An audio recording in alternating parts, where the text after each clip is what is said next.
From this point forward, RIM becomes BlackBerry. It is one brand. It is one promise. Good evening and thanks for joining us. It's a new beginning for a Canadian company that was once at the top of its game and hopes to get there again. Today it ditched its old name, Research in Motion, and unveiled its latest products. Call it a rebrand or a reinvention. It's all an effort to resurrect a company that was once one of the fastest growing in the world. Christina Stevens looks at the hype and the hope of the new BlackBerry. Proudly present the BlackBerry Z10 and the BlackBerry Q10. A long-awaited and some say overdue announcement for not one but two versions of the BlackBerry 10. The Z a touchscreen and Q a keyboard model. This is one of the biggest launches in our industry. And today is actually not the finish line. It's the starting line. The BlackBerry 10 was launched simultaneously in 6 cities around the world, including Toronto. Along with a brand new platform, a new name. RIM will now be known simply as BlackBerry, unifying its brand around the globe. It's also getting a celebrity boost. Alicia Keys. Superstar Alicia Keys will be the new global creative director. It's a big job and it's a super hands-on role. But I am extremely excited and ready to jump in. But is there substance behind all the sizzle?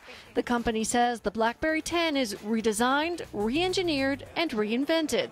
Tech experts say it's more like refined, but all in a good way. One of the new features is the BlackBerry Hub. This is a unified inbox, so all your incoming messages, be it email, texting, BBMs, Facebook status updates, Twitter feeds, all in one place. It also has predictive typing, coming up with the words you want before you even finish typing it. That allows me to flick words up, making typing faster, easier, and correct. Another key component is it's almost 2 phones in one, allowing users to switch between work mode and personal mode. And it's launching with more than 70,000 apps. The largest number of any new platform launch in the history of our industry. So we think we're off to an incredible start. But at a time when North American and European markets are dominated by iPhone and Android devices, the big question is, are the changes enough to get people to put down those phones and pick up a BlackBerry? This technology writer says it'll be an extremely tough sell. It's too polarized today with really good and competing phones. Steve Macra says where BlackBerry will really be growing is in developing countries. The BlackBerry Z10 will be out in Canada on February 5th and will cost $149 with a 3-year contract. It won't be out in the US until March, and BlackBerry did not announce a date for the keyboard model Q10. I think that's a mistake. They should have had both right out of the gate. Critics saying it's one of the few dark spots on an otherwise bright day for BlackBerry. Christina Stevens, Global News, Toronto. Well, it will take a few months before we know if consumers are buying into the new BlackBerries. Tonight, though, investors are already weighing in, and their assessment hasn't been all that positive. BlackBerry stock took a pretty sharp dive after this morning's announcement. It ended the day nearly 12% lower. What really matters, of course, is what happens in the days ahead. BlackBerry needs to show evidence of sales and fast, or more investors could head for the door. The company has already done some major restructuring over the last year under its new CEO. And as Jacques Bourbeau reports, it has a tough road ahead to recapture the market share it let slip away. In less than a decade, it went from cutting edge to clunker.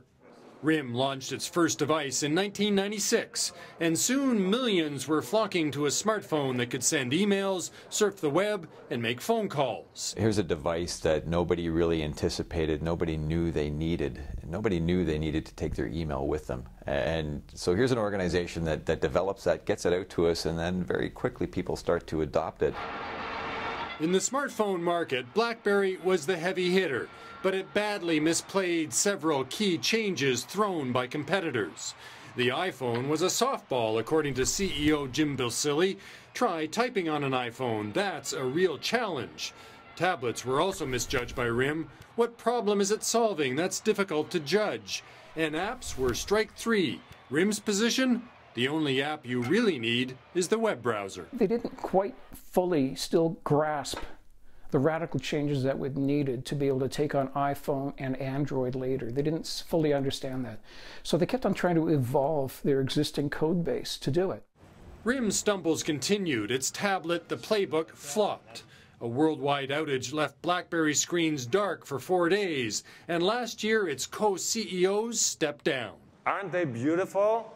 The company's hopes now rest on the shoulders of Thorsten Heinz. At today's launch, he won't win many awards as a salesman, but analysts say he has got a lot of things right. He hired key new executives, cut costs, reached out to apps developers. Now he faces the moment of truth. I think it's a really good start for them. I think what's going to be interesting is how they build on it and what the next generation's phone, like the BlackBerry 11, 12, what they look like. In the high-stakes world of high tech, there's plenty of examples of companies crashing to the ground. The big question is, will the BlackBerry 10 be the parachute BlackBerry needs to ensure a soft landing? Donna? All right, Jacques Bourbeau in Ottawa, thanks.